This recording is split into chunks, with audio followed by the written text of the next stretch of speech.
So ethers are not particularly reactive as a functional group, but you can make them become reactive by forcing them to be in a ring like this. Because these carbons here in this three-membered ring, those carbons have all single bonds, 4 single bonds. If those all push against each other, the furthest they can get from each other puts them at 109.5 degrees. They would want to be tetrahedral, but when you force this molecule into this epoxide, you force them not to be 109.5 degrees, but to be 60 degrees instead, which is much smaller, and so you're forcing these electrons to be really close to each other, much more so than they would like to be. And that makes these versions of ethers, these three-membered ring ethers, which are called epoxides, it makes those epoxides reactive. Now, anytime you want to see how something is going to react, look for the nucleophiles and the nucleophilic centers and the electrophilic centers. And that's just a fancy way of saying look for the negative charge and the positive charge. Because the negative charge on one molecule will want to stick to the positive charge on another. So here, this oxygen is very electronegative. It attracts valence electrons a lot, and so the electrons in those bonds are going to go toward the oxygen, and that makes the oxygen slightly negative.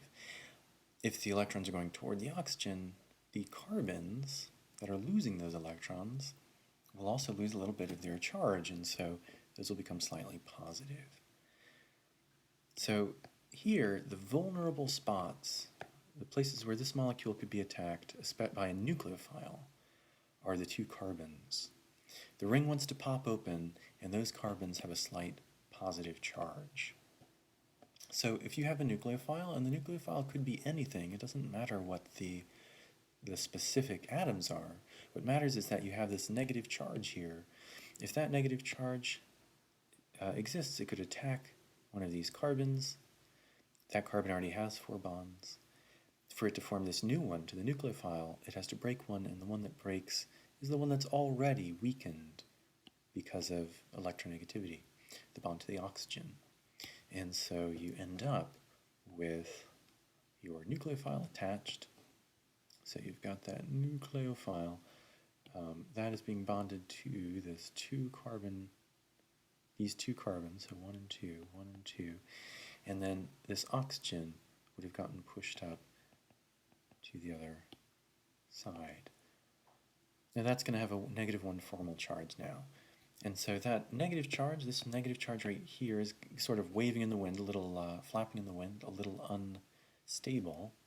And so to help stabilize that, you can just shake this up with some water, some H2O. Of course, in water, the oxygen is also slightly negative, just like it was in the epoxide, because it's so electronegative, and the 2 things bonded to it are slightly positive. And so this nucleophile here, this oxygen, can steal one of those hydrogens. The electrons on the hydrogen can go onto the oxygen. So that what you're left with is a nucleophile, and then you have the 2 carbons, and now you have this OH. So this is going to be a template for the reaction of any strong nucleophile with an epoxide. It's going to burst the ring open, then just make sure to follow everything up with water so that you can put a hydrogen on that bare oxygen.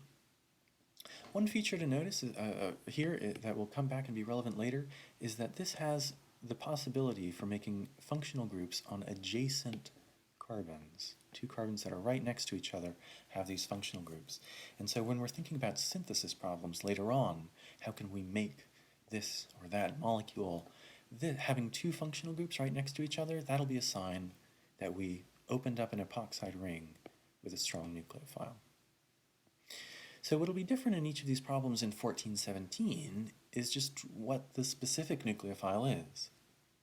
So let's say we have our epoxide, and this one happens to have a methyl branch. That Me is just standing for a methyl group, which is a CH3. Okay, now let's think about what nucleophile they give us here. Excuse me, the nucleophile, what they give us is capital case P, lowercase h. That is standing for, just like this ME was standing for methyl, a methyl branch, that P, capital P, lowercase h is standing for a phenyl branch. And phenyl is the name given to benzene when it's acting as a branch. So this is going to be that pH there, that benzene ring. And then bonded to that will be magnesium and bromine. So what's happening with this magnesium and bromine? One thing you would notice, one thing that should stand out, is that magnesium is a metal. And metals have really low electronegativity. They basically give their electrons away to whatever's bonded to them.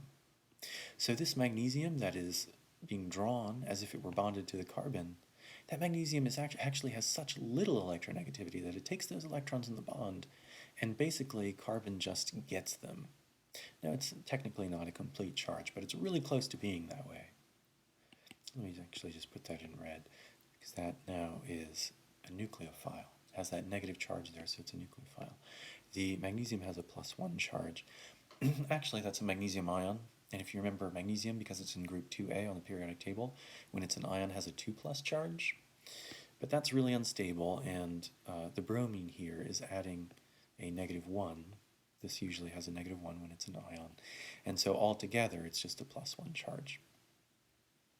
But the truth is, that's just there to stabilize this nucleophile. And just for the sake of clarity, we can take that and sort of move it to the side. That's not going to be relevant for the reaction that happens. That's just to stabilize the starting material before the reaction happens. There's something really special about what we made here. This is a nucleophile, we already pointed that out, but the nucleophile is on a carbon atom. That is a carbon atom. Carbon doesn't usually act as a nucleophile. It's not very electronegative. It's not especially electronegative. And so we made something very special by bonding it to magnesium. Carbon now has a full negative charge. And the special thing about that is we can use that carbon nucleophile to attack another carbon and form a carbon-to-carbon bond. Those bonds are like gold because they let you change backbones. They let you change the overall shape of a molecule. Organic chemistry is the chemistry of carbon. When you can form new bonds between carbons, you can change the behavior of molecules a lot. So we said that, so that's our nucleophile. We've identified that. If we look at the epoxide, the oxygen, of course, like we mentioned, slightly negative because it pulls the electrons to itself. The two carbons it's bonded to are losing those electrons, so they become slightly positive. And now this carbon nucleophile can attack one of these two electrophiles, one of those two positively charged places. We have to figure out which one it's going to attack. It's going to attack the less crowded one. And that's going to be this one on the left. This is only bonded to one other carbon, whereas if we look at the carbon on the right, it's bonded to two other carbons. So the right one is more crowded. The fancy way of saying that is the right carbon, this carbon here, is more sterically hindered. And so this big molecule would bump into it before it was able to attack that carbon there. So instead, it attacks this carbon here. One of the bonds has to break because this carbon already has 4 bonds. If it's going to form this new one, it has to break one, and it breaks the weakest one, the one that's already weakened by electronegativity through the separation of charge. And so our initial product here is we've got this benzene ring, and we have a brand new carbon-to-carbon bond there from that ring to one of the carbons in the epoxides. So this would be like those 2 carbons there. You still have the methyl group coming out. So that methyl group will be there, and the oxygen here. And that, of course, would have that full negative charge. Let me actually put that in red. But otherwise, that would be our initial product. And you just don't want to leave that unstable like that. So what you do is you mix it with some water. Add water to it. And like we saw a second ago, that negative oxygen attacks one of the slightly positive hydrogens. And those hydrogens are slightly positive because they're bonded to this oxygen here, and the oxygen is just sucking away all that electron density because it's so electronegative. So this oxygen attacks that hydrogen. That hydrogen can only form one bond, so it's going to form a new bond. The bond that it has to oxygen will break, and you'd get your product, which would be this molecule here.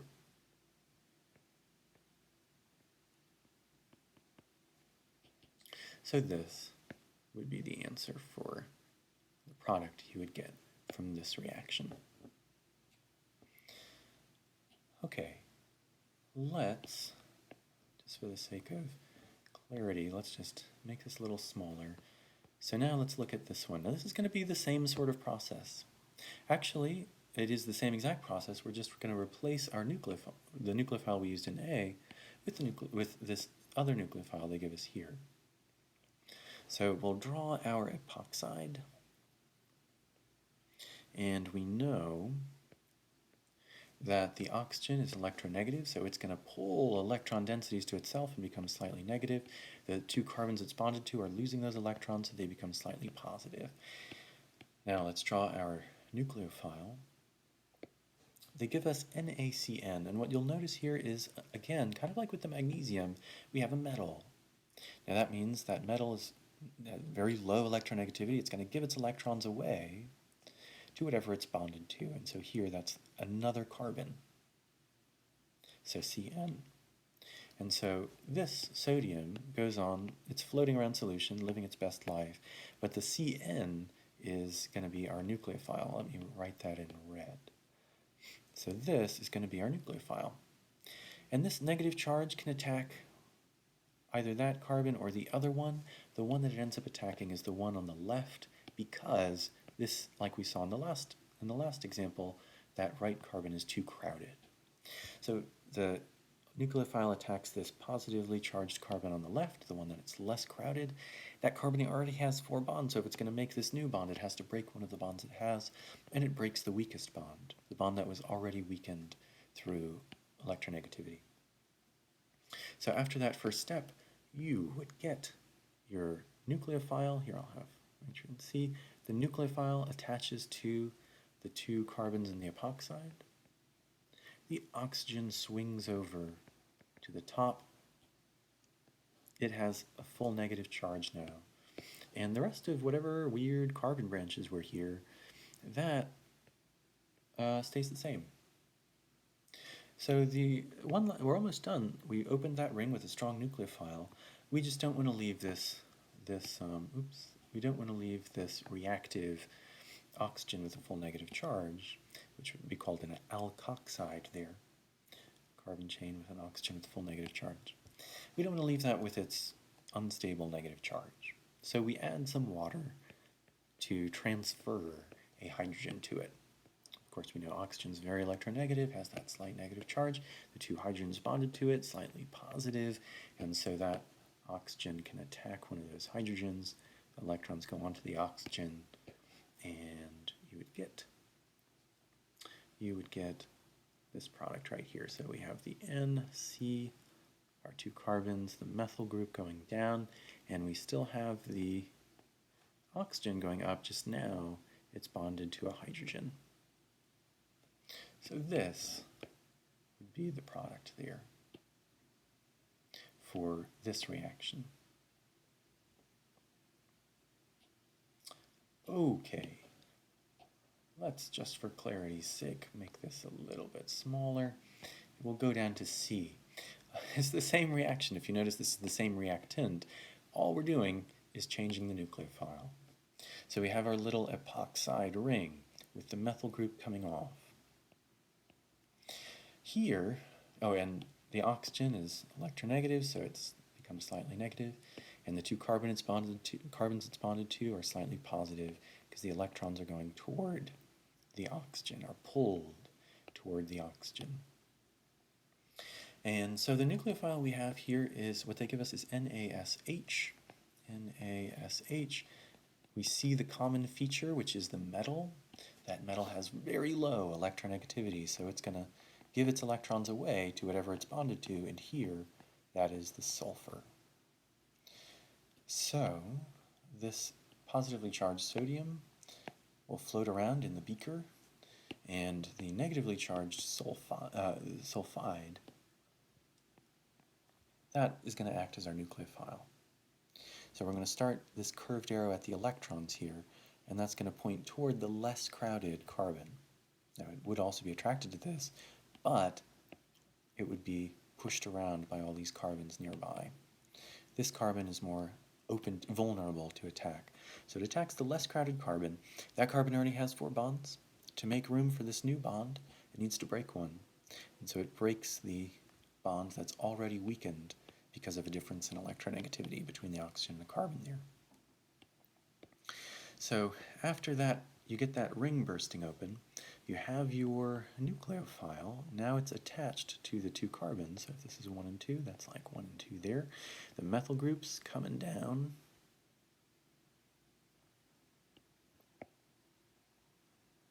And so the oxygen would have just been pushed up here.